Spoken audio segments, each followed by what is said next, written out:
Hello everyone, welcome to the journey to your dream college. बच्चों, जैसा कि हमने बोला था, आपको प्रॉमिस किया था कि हम लोग CUET के लिए सबसे बेस्ट कोर्स लेकर आने वाले हैं। तो उसके लिए मैथमेटिक्स के लिए आज मैं आपको सबसे पहला लेक्चर देने वाला हूं। हम लोग चैप्टर 1 जो है हमारा रिलेशंस एंड फंक्शंस, उसको पढ़ने वाले हैं। आप लोग, मैं समझ सकता हूं कि बहुत ज़्यादा पसंद नहीं करते थे इस टॉपिक को, क्योंकि ये थ्योरेटिकल हो जाता था। लेकिन यहाँ पर कोई थ्योरी नहीं लिखनी, MCQ अप्रोच रखनी है, 1 मार्कर क्वेश्चंस पे काम करना है, मेरे साथ काम करना है। तो इसलिए अब ये चैप्टर आपका फेवरेट बन जाएगा और मोस्ट स्कोरिंग चैप्टर बन जाएगा, इसकी मैं गारंटी दे रहा हूँ बच्चों। ठीक है, चैप्टर को पहले मैं बहुत अच्छे से आपको डिटेल में समझाऊंगा। जो भी छोटी मोटी आप लोगों को चीज़ें यहाँ पे मिस आउट होंगी, जहाँ पे भी प्रॉब्लम होगी, सब सिखाऊंगा। और उसके बाद बहुत सारे मतलब बहुत सारे क्वेश्चन से प्रैक्टिस कराने वाला हूँ। बस आपको क्या करना है बेटा, मेरे साथ 2 चीज़ें फॉलो करनी है। पहली चीज़ कि इस वीडियो को एंड तक देखना है, क्योंकि बच्चों अब आए हो पढ़ने तो पढ़ लो ना, क्यों टाइम पास करना है। पहली चीज़ क्या करनी है कि पूरी वीडियो देखनी है, एंड तक पूरा सीख के जाना है। दूसरी चीज़ बच्चों, आपने नोटबुक और पेन लेके बैठना है। देखो मैथ्स है, ठीक है, यहाँ पर कोई टाइम पास वीडियो नहीं चल रही है कि हम लोगों ने थोड़ी देर वीडियो को देखा और आगे चले गए। आपने नोटबुक और पेन लेना है। नहीं लिया तो अभी पहले वीडियो को पॉज करो, जाओ जाके नोटबुक लेकर आओ, पेन लेकर आओ और नोट्स बना के बच्चों पढ़ते हुए चलो। नोट्स बना के पढ़ते चलोगे, बहुत मजा आएगा और बाद में फटाफट अपने नोट्स को गो थ्रू करोगे और सारी रिविजन हो जाएगी बेटा। ठीक है, तो ये 2 चीजें जरूर फॉलो करनी है। आई नो अभी भी बहुत बच्चे वीडियो देख रहे हैं और अभी तक नोटबुक पेन नहीं लेकर बैठे हैं। प्लीज वीडियो को पॉज करो, जाओ और नोट्स बनाते हुए इस वीडियो को देखो, बहुत मजा आएगा बच्चों। ठीक है, तो जैसे कि टाइटल तो मैं डाल चुका हूं, हम रिलेशन फंक्शन पढ़ने वाले हैं। इसको हटा देता है। चलो रिलेशन से स्टार्ट करते हैं बेटा। रिलेशन क्या है? रिलेशन से पहले बेटा आपने सेट के बारे में पढ़ा था, क्लास 11 पे हमने सेट्स पढ़े थे, है ना। जैसे मान लो ये कोई सेट है, इसमें क्या एलिमेंट्स है, 1 2 3 4, ये सेट है। ऐसे ही अगर मैं 2 सेट बना दूं बेटा, ये कोई सेट हो गया B, जिसमें मैंने डाल दिया 2 और 4 को। ठीक है, अब इन 2 सेट के बीच में कोई भी अगर मैं कंडीशन डाल देता हूं बेटा, उसी को रिलेशन कहते हैं। तो रिलेशन में क्या कैसे डिफाइन करूंगा? मान लो इसी के लिए अगर मैं एक रिलेशन डिफाइन करता हूं कि R एक रिलेशन है A सेट से लेकर B सेट पर। मतलब रिलेशन के अंदर जो भी रिलेशन में डिफाइन करूंगा, उसमें एलिमेंट कहां से लेने हैं, A सेट से लेना है और B सेट से लेना है। इस पे मान लो कोई हमने रिलेशन डिफाइन करा R1 x, y such that x is greater than y। ये मान लो मैंने एक रिलेशन बनाया। तो बेटा देखो, रिलेशन में क्या होता है, x, y ऐसे पेयर होते हैं। ठीक है, रिलेशन में क्या होते हैं, पेयर होते हैं, जहां हम x और y के एलिमेंट्स की वैल्यू रख रहे होते हैं। यहाँ पर अगर हम ध्यान दें तो बेटा मैंने क्या करना है, A सेट से x की वैल्यू लेनी है और B सेट से y की वैल्यू लेनी है। ऐसी वैल्यूज जहां पर x की वैल्यू जो है y से ग्रेटर होनी चाहिए।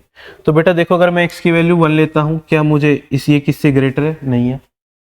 इक्वल्स टू भी चलेगा, 2 के बराबर है। तो मेरा R1 के अंदर जो मेरा पहला ऑब्जेक्ट आएगा वो क्या आएगा, 2, 2, है ना। फिर अगर मैं x का वैल्यू 3 ले लेता हूं, तो अगेन 3 यहाँ किसी से ग्रेटर है, हाँ 2 से ग्रेटर है। दूसरा पेयर बन गया मेरा 3, 2। नेक्स्ट 4 किससे ग्रेटर है, 4 2 से भी ग्रेटर है और 4 जो है वो 4 से भी इक्वल है ना। क्योंकि हमें ये कंडीशन सेटिस्फाई करनी है बेटा कि जितने भी पेयर होंगे उसमें जो हमारा x होगा वो y से या तो ग्रेटर होगा या y के इक्वल्स टू होगा। तो ऐसा करने पर मुझे कितने एलिमेंट मिले, 4 पेयर मिले। ठीक है, तो ये रिलेशन होता है बेटा जहां पर हम क्या लेते हैं, ऑर्डर्ड पेयर्स लेते हैं। क्या लेते हैं? ऑर्डर्ड पेयर्स लेते हैं, और वो ऑर्डर्ड पेयर एक गिवन कंडीशन को सेटिस्फाई कर रहे होते हैं। ठीक है, गिवन कंडीशन को सेटिस्फाई करते हुए ऑर्डर्ड पेयर को जो हम लेते हैं, उन्हीं को हम क्या कहते हैं, रिलेशंस कहते हैं। ठीक है ना। अब आपसे कई बार पूछ लिया जाता है कि नंबर ऑफ रिलेशंस, साथ के साथ छोटे छोटे पॉइंटर्स मार्क कराते चल रहा हूं।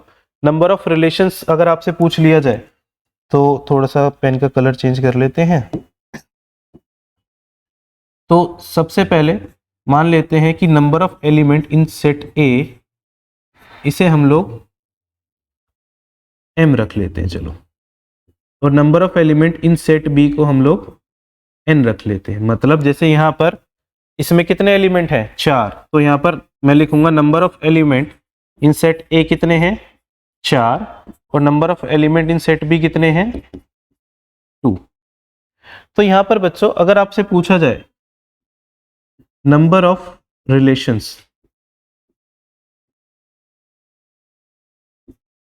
तो बेटा इसका फॉर्मूला क्या है, 2 m इंटू n। ठीक है, क्योंकि इसकी डेफिनेशन क्लास 11 में पढ़ाई गई थी बच्चों कि रिलेशन क्या होता है, सबसेट ऑफ कार्टेशियन प्रोडक्ट होता है। ठीक है, कार्टेशियन प्रोडक्ट मतलब कि अगर मैं सारे पॉसिबल पेयर बना लूं, इसमें 4 एलिमेंट है, इसमें 2 एलिमेंट है, अगर मैं सारे पॉसिबल बनाऊं तो टोटल ए क्रॉस बी में कितने पेयर हो जाएंगे बेटा, 8 पेयर बना सकते हो, 1 2 1 4 2 2 2 4 3 2 3 4 4 2 4 4, टोटल 8 पेयर बन सकते हैं।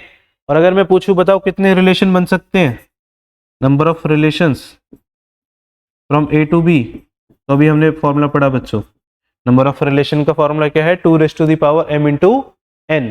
तो यहाँ पर कितने हो जाएंगे, 2 4 इंटू 2, यानी कि 2 8 इज योर आंसर।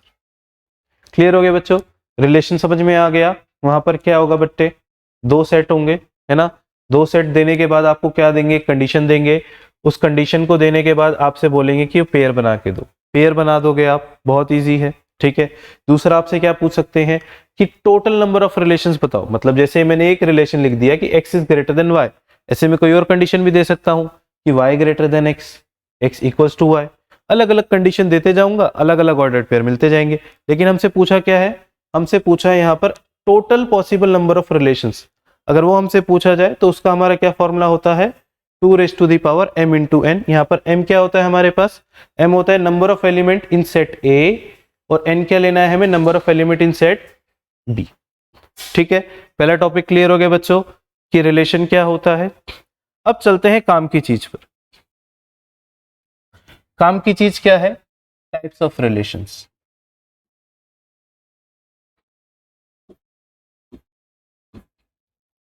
क्योंकि जो क्वेश्चन बनेंगे ना वो यहीं से बनेंगे, जहां पे हमें क्या पहचानना है, हमें पहचाने टाइप्स ऑफ रिलेशन। थोड़ा सा कलर चेंज करते हैं, थोड़ा सा सुंदर बनाते हैं नोट्स को, है ना, ताकि आप लोगों को भी मजा आए। तो बेटा इसमें सबसे पहले अगर आप एनसीईआरटी आपको याद हो तो उसमें 3 थे, बट मैं बेटा 4 बताऊंगा आपको।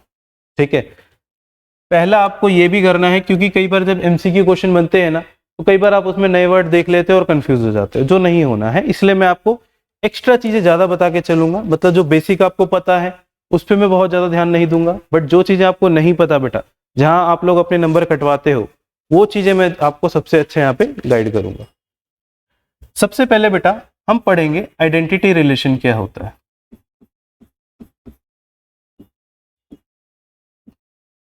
आइडेंटिटी रिलेशन में क्या होगा बच्चों कि अगर कोई सेट ए ले लिया मैंने, इसमें मैंने एलिमेंट ले लिए 1 2 3, और एक रिलेशन डिफाइन किया R defined on A set to A set. यहां पर मैंने क्या करना है, पीछे मैंने 2 सेट बनाए थे, एक सेट एक्स सेट ए लिया था, एक सेट बी लिया था। एक्स एलिमेंट जो ले रहा था वो सेट ए से ले रहा था, और वाई एलिमेंट जो ले रहा था वो सेट बी से ले रहा था। बट अब क्या मैंने बोल दिया, मैंने रिलेशन डिफाइन करा ए सेट टू ए सेट। तो यहां पर अब जो मैं एक्स और वाई दोनों वैल्यू लूंगा वो कहां से लूंगा बच्चों, वो लूंगा मैं ए से। तो अगर मैं यहां पर कोई रिलेशन डिफाइन कर दूं जिसमें मेरे सिर्फ यही 3 एलिमेंट आए, 1 1 2 2 और 3 3, देखो बेटा ये मेरा कैसा है, ये मेरा एक आइडेंटिटी रिलेशन है। आइडेंटिटी रिलेशन में क्या होता है कि ए सेट के हर एलिमेंट का अपने साथ पेयर होता है, और सिर्फ यही 3 पेयर एग्जिस्ट करने चाहिए बेटा। क्योंकि ये डेफिनेशन तो आपने रिफ्लेक्सिव में भी पढ़ी होगी, है ना, अभी अभी हम लोग रिफ्लेक्सिव भी पढ़ेंगे इसके बाद। रिफ्लेक्सिव में भी यही डेफिनेशन है कि हर एलिमेंट जो है वो खुद के साथ रिलेटेड होना चाहिए, और आइडेंटिटी में भी मैंने आपको सेम डेफिनेशन बताई। फर्क कितना है बच्चों, आइडेंटिटी में सिर्फ ये 3 पेयर होंगे बेटा, इसके अलावा कोई पेयर नहीं होगा। रिफ्लेक्सिव के अंदर ये तो होंगे ही होंगे, उसके अलावा भी और पेयर हो सकते हैं। ठीक है, तो नेक्स्ट अब चलते हैं वही बुक वाली डेफिनेशंस पे जो आप लोग अभी तक पढ़ चुके हो। चलो इसी को सेम से ही रखते हैं, है ना। ये तो आप लोग आइडेंटिटी रिलेशन आप लोगों ने नया पढ़ा। नेक्स्ट है बेटा हमारा इसको नंबर दे देते हैं, ये आपका नंबर 1 हो गया और ये आपका नंबर 2 हो गया। नेक्स्ट क्या है हमारा, रिफ्लेक्सिव।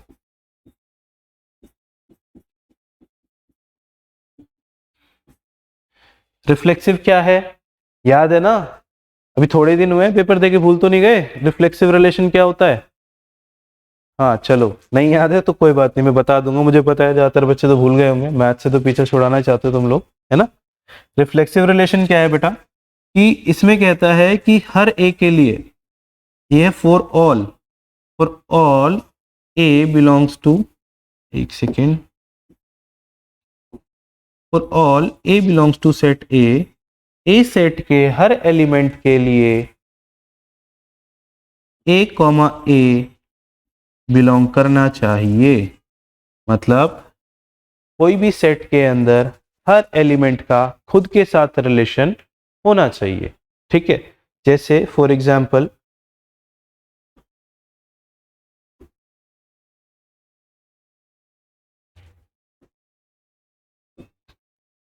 एग्जाम्पल लेते हैं बच्चों, मान लो कोई ए सेट है मेरे पास, अगेन सेम ले लेते हैं 1 2 3।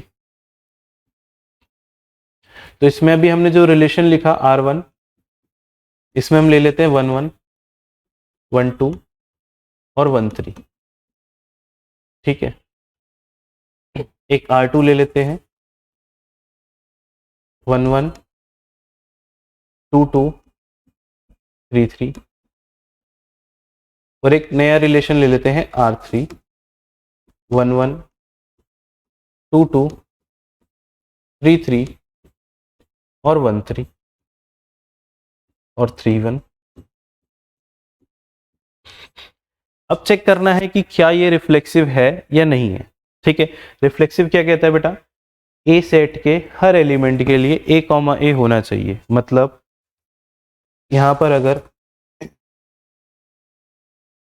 ए सेट में 1 है तो 1 कॉमा 1 होना चाहिए, ए सेट में 2 है 2 कॉमा 2 होना चाहिए, ए सेट में 3 है तो 3 कॉमा 3 होना चाहिए। चेक करो भाई, चेक करो, क्या 1 कॉमा 1 है? बिल्कुल है। 2 कॉमा 2 है? नहीं है। क्या 2 कॉमा 2 है इसमें? नहीं है। तो क्या ये रिलेशन जो है वो रिफ्लेक्सिव होगा? नहीं होगा। समझ में आया? आपको तीनों पेयर चाहिए, फिर से चेक करते हैं, क्या 1 कॉमा 1 है? बिल्कुल है। 2 कॉमा 2 है? बिल्कुल है। 3 कॉमा है? बिल्कुल है। रिफ्लेक्सिव होगा? बिल्कुल होगा। कुछ और चेक करने की जरूरत ही नहीं है। अगेन चेक करो, 1 कॉमा 1 है, 2 कॉमा 2 है, 3 कॉमा 3 है, क्या एक्स्ट्रा है उससे हमें कोई फर्क पड़ता है? नहीं पड़ता है। हमें बस क्या देखना है कि इन तीनों का खुद से रिलेशन है, बिल्कुल है। रिफ्लेक्सिव होगा? बिल्कुल होगा। ठीक है। वहीं अगर आइडेंटिटी की मैं बात करूं, आइडेंटिटी रिलेशन की मैं बात करूं, तो उसको हम लोग दूसरे कलर से ले लेते हैं, रेड कलर से हम आइडेंटिटी वाले को मार्क करेंगे। ठीक है। तो अगर मैं आइडेंटिटी की बात करूं बेटा, तो क्या ये पहला आइडेंटिटी है? नहीं है। दूसरा है? बिल्कुल है ना, क्योंकि हर एक का खुद के साथ रिलेशन है। क्या तीसरा आइडेंटिटी है? नहीं है। ये छोटा सा फर्क था बेटा। आइडेंटिटी रिलेशन कहता है कि सिर्फ खुद के साथ रिलेटेड पेयर्स ही होने चाहिए, लेकिन जो आपका रिफ्लेक्सिव है वो कहता है हर एलिमेंट का खुद के साथ रिलेशन हो तो मैं रिफ्लेक्सिव हो जाऊंगा। बाकी एक्स्ट्रा पेयर बने तो भी मुझे दिक्कत नहीं है, ना बने तो भी मुझे दिक्कत नहीं है, रिफ्लेक्सिव तो मैं हूं। रिफ्लेक्सिव समझ में आ गया बच्चों? कोई भी ऐसा रिलेशन लिखेंगे, ठीक है, कोई भी कंडीशन देंगे, उसमें जब आप पेयर बनाओगे, देखोगे अगर हर एलिमेंट खुद के साथ पेयर बना पा रहा है तो वो रिलेशन रिफ्लेक्सिव है।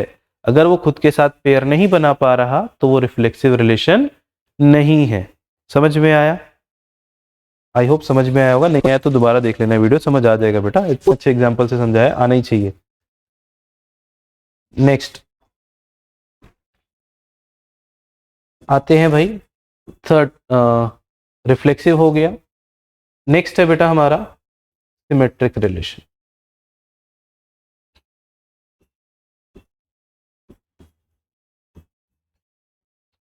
क्या होता था सिमेट्रिक? रिफ्लेक्सिव के बाद आता था सिमेट्रिक। सिमेट्रिक बेटा हम एक मिरर बनाते हैं, है ना, उसमें होता है कि जो चीज यहाँ रखी होती है वो सेम यहाँ पे होती है। सिमेट्री, सिमेट्री शो करता है मिरर, सेम यहाँ पर है बेटा। ये कहता है कि for all for all A comma B belonging to relation there exist, वैसे तो दिस इंप्लाइज होता है तो इसको हटाते हैं, नई रिलेशन भी कमांड बना लो बेटा। ये था for all A comma B belonging to R there exist B comma A belonging to R. हर ए कॉमा बी टाइप के रिलेशन के लिए बी कॉमा ए टाइप का रिलेशन होना भी जरूरी है। ठीक है, तो इसका एग्जांपल देता हूं मैं आपको। फॉर एग्जांपल कोई रिलेशन है ए, ठीक है, इसी सेम से मैंने डिफाइन कर दिया। अगर मैंने यहाँ पर 1,2 लिया है तो 2,1 होना चाहिए। अगर है तो सिमेट्रिक होगा, अगर नहीं है तो सिमेट्रिक नहीं होगा। ठीक, तो अगर मैं इनकी बात करूं बेटा, इन्हीं में पूछ लेता हूं आपसे कि ये जो एग्जांपल्स मैंने दिए हैं, अब की बार पिंक कलर लेते हैं ना।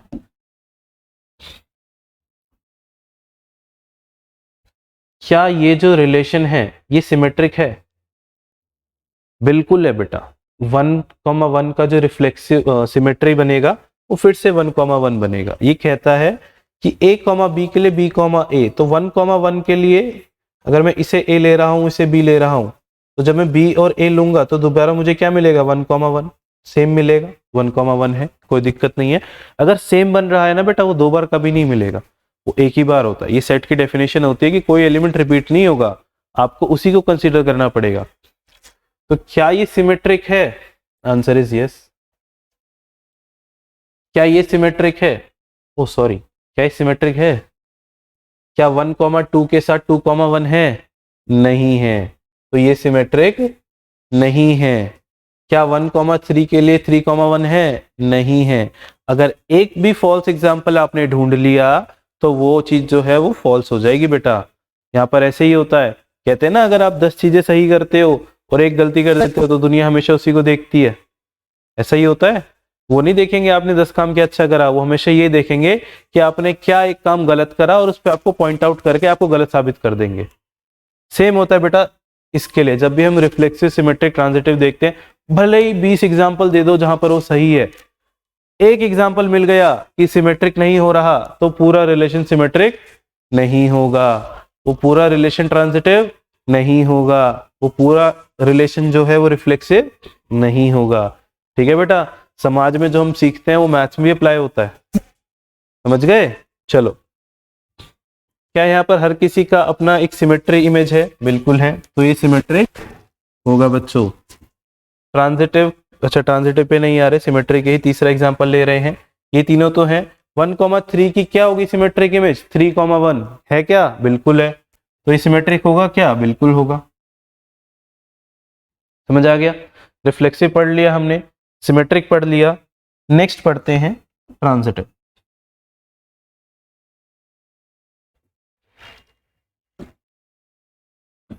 फोर्थ टाइप है हमारा ट्रांजिटिव।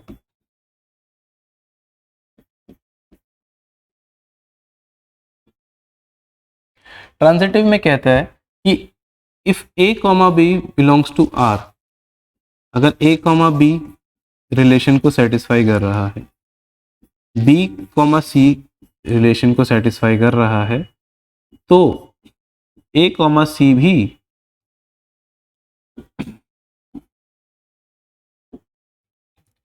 ए कॉमा सी जो है वो भी रिलेशन को सेटिस्फाई करना चाहिए। मतलब अगर 1 का पेयर 3 के साथ बन रहा है, 3 का पेयर 5 के साथ बन रहा है, तो 1 का पेयर भी 5 के साथ बनना चाहिए। अगर वो नहीं बन रहा है तो वो ट्रांजिटिव नहीं होगा। ठीक है, तो इसका एग्जांपल लिख देते हैं। समझो, ये 1,1, 2,2 और 3,3,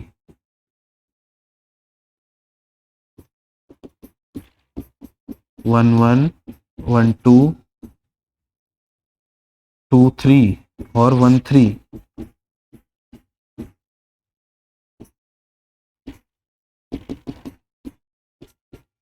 1,1, 1,3, 3,1।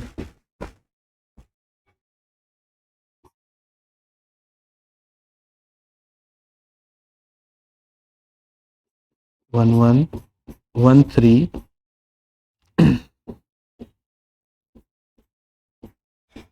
3 1 और 3 3। अब बच्चों इसमें हमें चेक करना है, एक काम करते हैं ना, इसमें पहले ट्रांजिटिव के बाद में हम लोग सारी चीजें चेक कर लेंगे।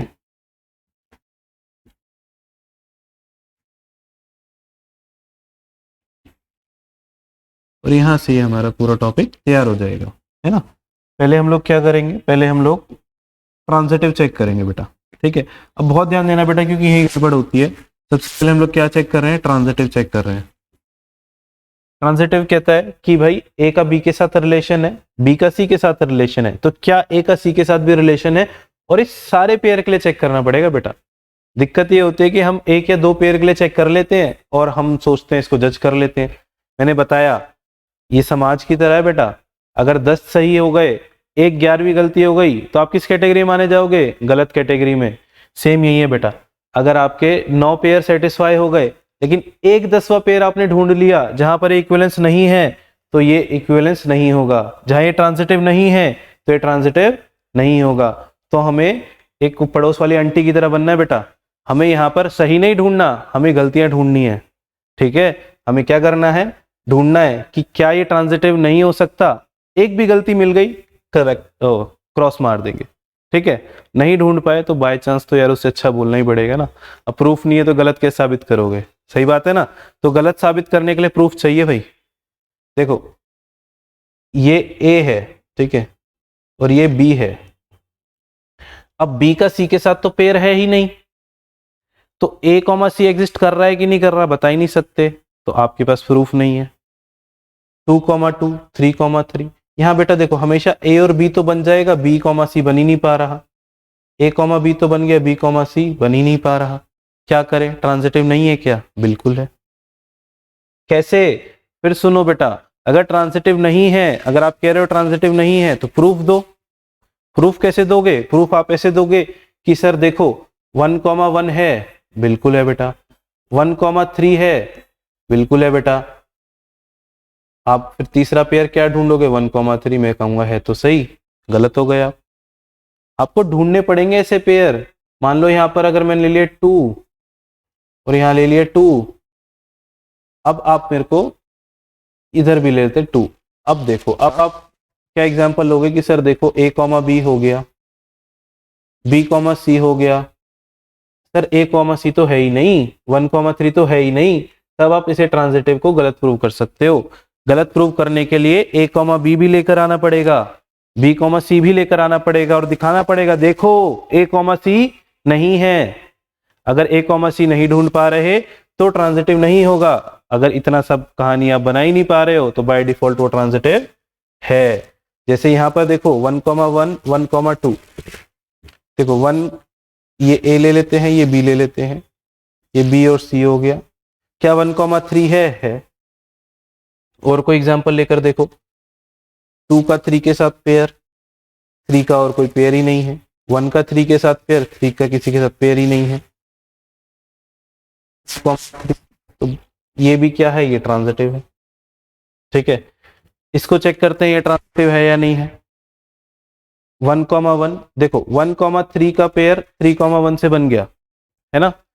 तो एंड में हमें क्या मिलेगा, अगर मैं इसे ले लेता हूं 1,3, नेक्स्ट ले लिया 3,1, अब क्या चाहिए, अब हमें चाहिए 1,1 है क्या, बिल्कुल है।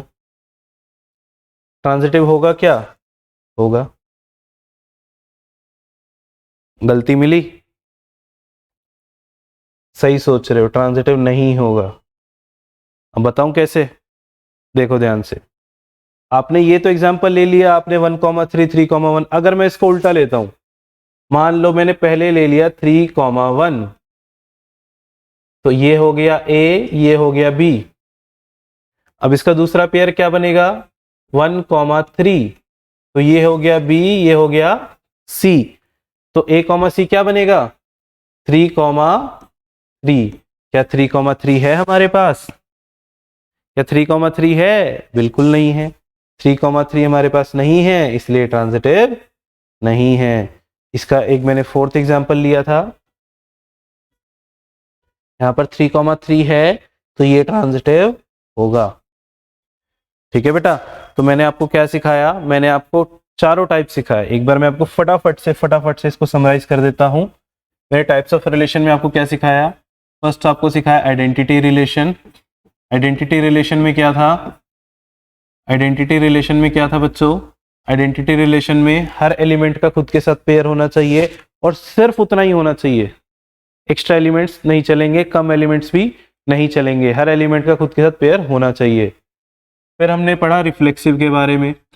रिफ्लेक्सिव अच्छा बच्चा है, इसे दूसरों के होने ना होने से मतलब नहीं होता है, ये कहता है हर एलिमेंट का खुद के साथ रिलेशन है तो भैया रिफ्लेक्सिव होगा, हर एलिमेंट का होना चाहिए, सिर्फ 2 का 3 का नहीं, ए सेट में जितने एलिमेंट है सबका रिलेशन खुद के साथ होना चाहिए। बाकी एक्स्ट्रा एलिमेंट हो तो भी ठीक, ना हो तो भी ठीक। तीसरा symmetric.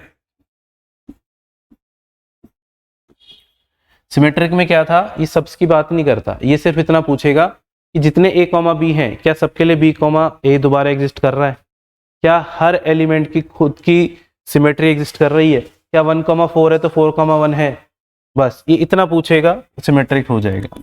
And last is transitive. Transitive अभी हमने पढ़ा, बहुत डिटेल में पढ़ा है ना। ट्रांजिटिव में क्या कर रहे थे हम, ए का बी के साथ पेयर होना चाहिए, बी का सी के साथ, अगर ऐसा है तो हम चेक करेंगे क्या ए भी सी से रिलेटेड है, अगर यस तो वो ट्रांजिटिव होगा, इफ आंसर इज नो तो वो ट्रांजिटिव नहीं होगा। और इसके बाद हमने क्या पढ़ा था कि अगर कोई रिलेशन रिफ्लेक्सिव भी है, सिमेट्रिक भी है और ट्रांजिटिव भी है तो क्या कहलाता है बच्चों, अगर कोई रिलेशन रिफ्लेक्सिव, सिमेट्रिक, ट्रांजिटिव तीनों है तो क्या कहलाएगा, वो कहलाएगा इक्विवेलेंस रिलेशन। तो क्या कहलाएगा, इक्विवेलेंस रिलेशन। सबसे परेशान करने वाला टॉपिक था ये क्लास 12th में, याद करो, है ना। 5 नंबर का क्वेश्चन आता था, कोई भी रिलेशन देकर इक्विवेलेंस प्रूव करने के लिए पूछ देगा, ठीक है, परेशान होते थे। अगर 5 नंबर में आता तो अब भी शायद परेशान होते, लेकिन अब हमें कितने मार्क्स में खेलना है, सिर्फ 1 मार्कर्स में। तो क्या 1 मार्कर में बहुत टफ पूछेगा, बिल्कुल भी नहीं, बहुत इजी क्वेश्चंस पूछेगा। अभी पूरी मैं क्वेश्चंस की लिस्ट तैयार करके लेके आया हूं बेटा, बहुत सारे क्वेश्चन करवा के भेजूंगा, ऐसे ऐसे हो जाएगा चैप्टर आपका, मतलब आप तो इतने कॉन्फिडेंट हो जाओगे, कहोगे सबसे इजी टॉपिक है मेरे लिए। जो टॉपिक सबसे पहले आपके लिए मुश्किल था, आप सबसे आसान बनेगा। क्यों, क्योंकि सिर्फ किसको अटेम्प्ट करना है, 1 मार्कर को। आ रहा है मजा। तो रिलेशन टॉपिक बेटा यहां पर कंप्लीट करा दिया मैंने आपका। देखो कितना बड़ा टॉपिक था, है ना। इस चैप्टर में 2 टॉपिक थे, एक था रिलेशन और एक था फंक्शन। मैंने आपका क्या कंप्लीट करा दिया बेटा, रिलेशन। तो रिलेशन टॉपिक कंप्लीट हो गया, बिल्कुल इतना सही था। क्या क्या पढ़ना था हमने पढ़ने थे टाइप्स ऑफ रिलेशन बच्चों। टाइप्स ऑफ रिलेशन में क्या पढ़ना था हमने, सबसे पहले आइडेंटिटी रिलेशन एनसीईआरटी में मेंशन नहीं था, ध्यान रखना। Identity relation class 12th NCERT में मेंशन नहीं है, ठीक है, उस पे क्वेश्चन सीबीएसई में नहीं आते, बट वो पार्ट ऑफ सिलेबस है, ठीक है। मैंने आपको आइडेंटिटी रिलेशन बता दिया, मैंने आपको क्या बता दिया, reflexive, symmetric, transitive and equivalence relation. समझ आ गया। इसके नोट्स जरूर बनाने बेटा, और सबके एग्जाम्पल्स जरूर लिखने हैं। एग्जाम्पल्स जब तक नहीं लिखोगे याद नहीं होगा बेटा। Maths is all about example. Example नहीं लिखोगे याद नहीं होगा, ये बात याद रखना, ठीक है। तो हमारा रिलेशन टॉपिक कंप्लीट हो चुका है बच्चों। रिलेशन में आप लोग मास्टरी कर चुके हो, ठीक है। ये वो रिलेशन नहीं है बेटा, यहाँ पर हम सेट थ्योरी की बात कर रहे हैं, ठीक है। उसमें मास्टरी करने के लिए अभी आपको बहुत कुछ सीखना बाकी है, जब कॉलेज में जाओगे तो वो भी सीखोगे। फिलहाल हमें किस पे कमांड बनानी है, अपने मैथमेटिक्स के रिलेशन पे कमांड बनानी है। और ये थोड़ा सा सरदर्दी है बेटा, लेकिन ये भी ना कुछ कुछ वैसा ही है बेटा। यहाँ पर भी आपको टाइम देना पड़ता है, उस रिलेशन में भी आपको टाइम देना पड़ेगा। जब भी आप किसी चीज के साथ टाइम स्पेंड करते हो तो आपका उसके साथ बॉन्ड अच्छा हो जाता है। सेम थ्योरी बेटा मैथ्स में भी अप्लाई होती है। आप लोग टाइम ही नहीं देते हो, टाइम देना स्टार्ट करो, मैथ्स आपकी दोस्त बन जाएगी, ठीक है बेटा। चलो अगले टॉपिक पे चलें, मजा आ रहा है पढ़ने में।